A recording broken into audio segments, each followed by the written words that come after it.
আসসালামু আলাইকুম। অত্যন্ত মানে দুঃখের সাথে বলতেছি যে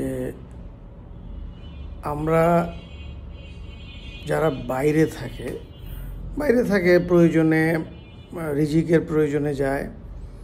কেউ এখানে সারভাইভ করতে পারে না, এই জন্য বিদেশে যায়। কেউ লেখাপড়ার জন্য যায়, কেউ ঘুরতে যায়, এক একজন বা অনেকে সেটেলমেন্টের জন্য যেমন মাইগ্রেট করে ওখানে থাকে। যেই কারণেই যাক না কেন, এটা তার স্বাধীনতা, তার চয়েস। সেখানে আপনার কারো কিছু বলার নাই। কিন্তু বিগত সময়ে আমি যেদিন থেকে টুকটাক লিখি বা কিছু ভিডিওতে বলার চেষ্টা করি, সেদিন থেকে এটাই বলার চেষ্টা করতেছি যে বিদেশে সেফ জায়গায় থেকে আপনি যে কারণেই থাকেন না কেন থাকেন, কিন্তু ওখান থেকে বাংলাদেশি কোনো মানুষকে উস্কাবেন না।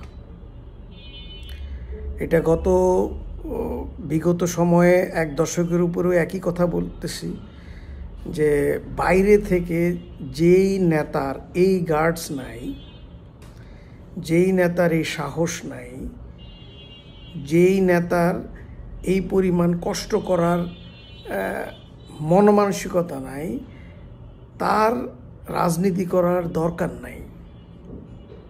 একইভাবে এই যে 13 তারিখকে নিয়ে আবার যারা অন্য আরেক পক্ষ এখন উস্কাইতেছে যে এটা করব সেটা করব, তো এদেরকেও আমরা প্রত্যাখ্যান করতেছি। ভাই, দেশে আসতে না পারলে আপনারা অন্যের জীবন নিয়ে ছিনিমিনি খেলবেন না। আবারও বলতেছি, দেশে আসতে না পারলে বাংলাদেশে যারা আছে তাদের আবেগকে পুঁজি করে তাদের জীবন নিয়ে ছিনিমিনি খেলবেন না। যেদিন আপনি সাহসের সাথে দেশের মাটিতে পা রাখতে পারবেন, সেই দিন আপনি কথা বলবেন, আপনি সেই দিন মিছিল মিটিংয়ের জন্য মানুষকে ডাক দিবেন, আপনি সেই সময় হরতাল, অবরোধ, ব্লকেট এগুলোর জন্য মানুষকে ডাক দিবেন। যদি সেটা না করতে পারেন, আপনার কোনো অধিকার নাই কোনো নিরীহ বাংলাদেশি সমর্থকের আবেগকে পুঁজি করে তাকে বিপদের মুখে ঠেলে দেয়া। আপনার এই অধিকারই নাই, কারোরও না, কোনো দলেরই না।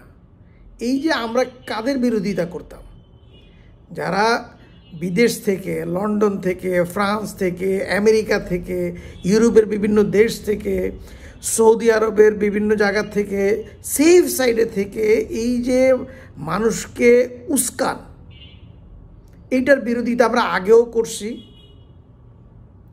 এখনও করতেছি। সুতরাং কেউই অ্যালাউড না, নোবডি অ্যালাউড, সেটা যেই হন না কেন। আপনারা দেশে থাকতে টপ প্রায়োরিটি পেয়েছেন, যে কোনো সেন্সে, যে কোনো বিচারে। আপনারা ব্যবসা বলেন, টাকা পয়সার লেনদেন বলেন, আপনারা ক্ষমতা বলেন, আপনারা অ্যাটেনশন বলেন, সব দিক থেকে টপ প্রায়োরিটি পেয়েছেন। সুতরাং আপনি তো ওইটার একটা পেমেন্ট করবেন। আমি তো এরকম টপ প্রায়োরিটি পাই নাই কখনো, আমাকে কেন আপনি উস্কাচ্ছেন? বিদেশের মাটিতে থেকে যেই দলই আপনি করেন না কেন, আপনি দেশের কোনো মানুষকে উস্কাইতে পারবেন না। হ্যাঁ, আপনি বিদেশে আছেন, বিদেশে গণসংযোগ করেন, বিদেশে আপনি যেইটা করার সেটা করেন। আপনি বিদেশে সেফ সাইডে থেকে এখানে মানুষকে কেন পুলিশের সামনে আপনি ঠেলে দিচ্ছেন?